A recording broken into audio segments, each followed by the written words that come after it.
अस्सलाम वालेकुम दोस्तों, उम्मीद है कि आप लोग खैरियत से हैं, ठीक हैं। दोस्तों ज़्यादा टाइम नहीं गुजरा। मैं एक ख़बर जो है वो आपको दे चुका हूँ ऑलरेडी, और कुछ बड़ी ख़बर भी देने वाला हूँ, लेकिन पहले छोटी छोटी चीज़ों पर ज़रा बात कर लें। अपने दोपहर वाले व्लॉग में ये बात बता चुके हैं कि चेयरमैन नैब आफ्ताब सुल्तान के इस्तीफ़े के बाद पीटीआई के ख़िलाफ़ कार्रवाइयों में तेज़ी आएगी, यानी रुकावट ख़त्म हो चुकी है। बहुत सारी ऐसी चीज़ें थी जो हो सकती थी, वो नहीं हुई। बहुत सारी वजूहात है, कुछ नेगेटिव कुछ पॉजिटिव, बट वो नहीं हुआ। लेकिन अब वो सब कुछ होगा जो नहीं हुआ। एक तो मेरी बात फौरी सच्ची साबित होगी। नैब रावलपिंडी ने इमरान खान को तोशा खाना केस में 9 मार्च को तलब कर लिया है कि जैसे ही बड़े साहब गए हैं उसके बाद अब इमरान खान का डर, खौफ, ख़तरा या कोई और वजूहात या साहब लोग जो मसले मसाइल पैदा कर रहे थे, उसके बाद 9 मार्च को इमरान खान साहब को तोशा खाना नैब रेफरेंस में बुला लिया कि सरकार आपने 2 वीक का 3 वीक का टाइम दिया पिछली अदालत में कि आपकी टांग जो है वो चलने के काबिल हो जाएंगे। धक्का लगा तो फिर आप ज़्यादा लंबे चौड़े बेड पर नहीं जाएंगे, इसलिए आप मेहरबानी करके तशरीफ़ ले आएँ। तोशा खाना केस मशहूर ज़माना बदनाम केस है जिसमें इमरान खान ने कौमी ख़जाने से कीमती घड़ियों से लेकर कफ लिंक्स तक बेच दिए थे। इस पर इलेक्शन कमीशन तो अपना फैसला दे चुका है। फौजदारी मुकदमा चल रहा है जिसमें मौसूफ पेश नहीं हो रहा है, फर्दे जुर्म आयद नहीं हो पा रही। लेकिन अब नैब इस मामले में कूद पड़ा है कि ये होना चाहिए, ये सब कुछ क्यों नहीं हो रहा। यानी कि एक और घेरा तंग किया जा रहा है। इसके बगैर केस जो है वो, बल्कि अब तो मेरे ख्याल में अगर कोई किसी किस्म की कोई दबाव ना आया या किसी किस्म की कोई फिल्म ना चली तो इमरान खान साहब इस केस में तो बचने वाले नहीं है, बचने की सूरत नहीं है। बड़ा शट एंड ओपन किस्म का केस है। इस पर हर किसी का तबसरा जो आप सुन सकते हैं अदालतों के, और इमरान खान ने जो सबूत पेश किए हैं उनको देखते हुए तो लगता नहीं कि इमरान खान साहब इसमें से इनकी जान छूटने वाली है। अब ये भी जानते हैं कि तोहफों को बेचने पर इमरान खान की अहलिया बुशरा बीबी और जुल्फी बुखारी की ऑडियो कॉल एक लीक हुई थी। तो सिर्फ इस केस में नहीं, एक दो केस और भी हैं जिनमें बुशरा बीबी पर भी हाथ डाला जा सकता है। इमरान खान साहब को दूसरों की बहू, बेटियों, बहनों को जाहिर है जेलों में बंद करने का बड़ा शौक था। वो इस चीज़ का बड़ा ख़ास ख्याल रखते थे। अब शहबाज शरीफ साहब की बेटी हों उन पर केसेस हों, या नवाज शरीफ साहब की बेटी हों उन पर केसेस हों, या इवन के नवाज शरीफ की माँ पर नैब रेफरेंस हो, ये सब कुछ इमरान खान साहब के दौरे हुकूमत में होता रहा है। तो अगर ऐसा कुछ होता है जिसमें बुशरा बीबी पर हाथ डाला जाता है तो मेरे ख्याल में ये कोई इतनी बड़ी बात नहीं होगी, अनलेस कि उन पर किसी किस्म का गलत हाथ ना डाला जाए, इंतकामी तौर पर कोई कार्रवाई नहीं की जाए। लेकिन अगर बुशरा बीबी किसी जगह पे इन्वॉल्व हैं तो मेरे ख्याल में इसमें कोई झिझक नहीं होनी चाहिए और बुशरा बीबी पर हाथ डलना चाहिए और इंसाफ होता हुआ नजर आना चाहिए। अच्छा, चेयरमैन नैब के इस्तीफे के बाद वज़ीर-ए-आज़म हाउस में आज शाम अहम तरीन इजलास हुआ, जिस अगले इजलास में चेयरमैन के नाम पर जो है वो मुशावरत हुई है। जज की ऑडियो लीक पर भी मुशर्रत हुई है। इस मामले को आगे लेकर कैसे चलना है, इंतजार किया जा रहा है कि चीफ जस्टिस खुद इस मामले पर नोटिस लेंगे, और अगर ना लिया तो फिर हुकूमत इसमें डेफिनेट कुछ ना कुछ करेगी। होना भी ये चाहिए। आप किसी अदारे का अगर इंटरनल कोई ऐसा चीज़ हुआ है तो हर अदारे का एक अपना सिस्टम है, जैसे सियासतदानों का एक अपना सिस्टम है। अगर पार्लियामेंट इस पर कोई कुछ नहीं करती तो दूसरा कोई अदारा अगर उसको ऑथराइज है वो टेक ओवर कर सकता है या उसके खिलाफ करता है तो करना चाहिए। तो अगर हुकूमत इस वक्त इंतजार कर रही है कि चीफ जस्टिस साहब अगर इस पर खुद कोई एक्शन ले लें तो ये अच्छी बात है, लेकिन अगर नहीं तो फिर हुकूमत इस पर डेफिनेट कुछ ना कुछ जरूर करेंगे। सदर की जानब से इलेक्शन की तारीख पर भी अहम तरीन फैसले किए गए हैं। दूसरी जानब सदर की जानब से इलेक्शन तारीख देने पर इलेक्शन कमीशन ने अमल दरामद करने से इनकार कर दिया है। मजीद मशावरत और कानूनी राय के लिए वफाकी हुकूमत और अटारनी जनरल से रब्ता करने का फैसला हो चुका है।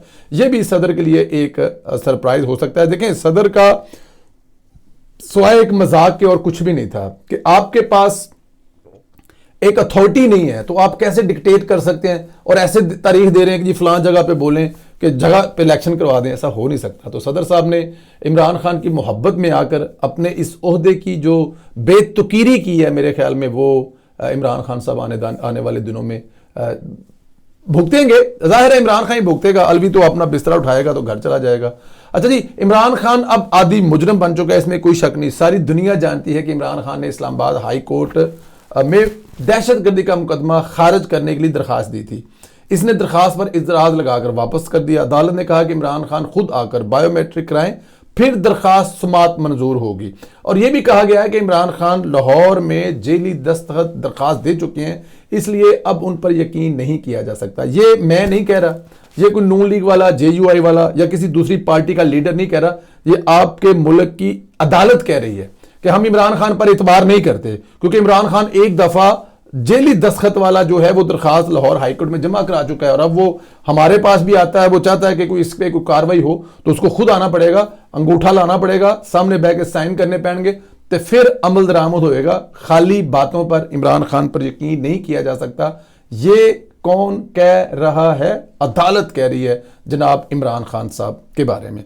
सबसे बड़ी खबर की तरफ अभी आते हैं। सीनियर सहाफी हसन अयूब साहब ने, एयरवाई से जिनका तल्लक है, काफी अंदर की खबर रखते हैं, बड़ी गहरी नजर होती है।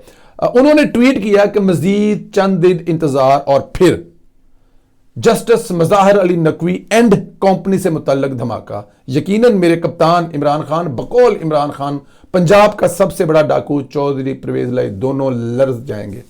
इस ट्वीट से बहुत कुछ अख्स किया जा सकता है, यानी मज़ाहिर नकवी ही नहीं, इनके साथ मजीद कुछ जज भी खतरे में हैं, और यह बहुत ही खतरनाक चीज है। परवेज लाई को धचका लगने वाला है, परवेज लाई हिलने वाला है, परवेज लाई की जो लंका है ना उसमें आई डोंट नो कोई ट्रक बजने वाला है। यानी हम ख्याल जो बेंच है वो बड़ा सख्त खतरे में है। यहां पे जो हसन अयूब साहब की अगर ट्वीट से हम नतीजा हज करें, या कुछ हमारे भी सोर्स हैं, अब उससे हल्की फुल्की से हम आपको उसमें बताते हैं, कोशिश करते हैं कि जरा सेफ रहकर इस पर बात करें कि आने वाले दिनों में नकवी साहब तो खतरे में है ही हैं। नकवी साहब का तो इस्तीफा आ सकता है, ये कहा जा रहा है, इस्लामाबाद की हवाओं में बहुत बड़ी खबर है। लेकिन नकवी साहब अपने साथ साथ दो तीन और भी लेके जाएंगे, अकेले नहीं जाएंगे। तुम ही आजा, तुम ही आजा, तुम ही आजा, कट्ठे फिल्म देखने चलने हैं, इस किस्म का कुछ सीन होने वाला है। और वहां पे फिल्म देखने के लिए जाएं और वहां पे कोई ऐसी हैपन हो जाए तो कहें यार तू मेनू भी नाल पसंद है, तो सिर्फ नकवी साहब नहीं जाने वाले, कोई बड़ी गेम है, कोई बड़े होने वाला है। और मैं एक बात और बताऊं आपको, मायूसी बिल्कुल गुनाह है और बहुत बड़ा गुनाह है। 2 हफ्ते के बाद आप देखते जाएं, 2 हफ्ते के दरमियान में आप लोग ये मेरा जो वीलॉग है इसको निकाल कर दोबारा फिर सुन लीजिएगा। मैं आज क्या कह रहा हूं कि आपको बहुत ही खुशखबरियां मिलने वाली हैं। खुशखबरियां इस तरह मिलने वाली हैं कि हुकूमत जो है ना, ये जनरल बाजवा और जनरल फैज के जाने के बाद एक्चुअली फंक्शनल हुई है। उससे पहले तो जाहिर है उन दोनों का सर पर, मतलब जो चला रहे थे वो आप लोग सुन रहे हैं, वो देख रहे हैं कैसे चौधरी परवेज लाई साहब को कहा कि इस तरफ आ जाए, इस तरफ। तो मतलब ये अब नकवी साहब और दूसरे सारे जो हैं जो ये गेमें डाल रहे हैं, कर रहे हैं, वो भी अंडर प्रेशर थे और उनके अहकामात चल रहे थे। लेकिन अब आहिस्ता आहिस्ता अदारों के अंदर से सफाई हो रही है। जैसे कि आपको कहा जा रहा है कि जनरल फैज साहब जो हैं उनका जो लगाए हुए पौधे हैं उनको जड़ों से काटा जा रहा है ताकि अदारे में उनका रोल जीरो किया जाए। इसी तरह जहां से लाडले को अभी मदद मिल रही है, नकवी साहब को फोन करके चौधरी परवेज लाई साहब कह रहे हैं मोहम्मद खान का केस आपने को लाना है, प्लस मैं आना पिया, ओ कोई गल नहीं मैं घर ही आ रहे हैं, ओ बगैर सिक्योरिटी तो आ रहे हैं। ये सारी चीजें अदारों से खत्म करने के पीछे चीजें चल रही हैं। नैब वाले को ले लें, अगर नहीं काम कर रहा था, उसके कोई मसले मसाइल थे, वो डरता था, खौफ था, फैमिली की बेइज्जती नहीं करवाना चाहता था, यूथियों से गाली नहीं खाना चाहता था, तो कोई बात नहीं है, नया आएगा, काम करेगा, क्योंकि अब काम करना पड़ेगा।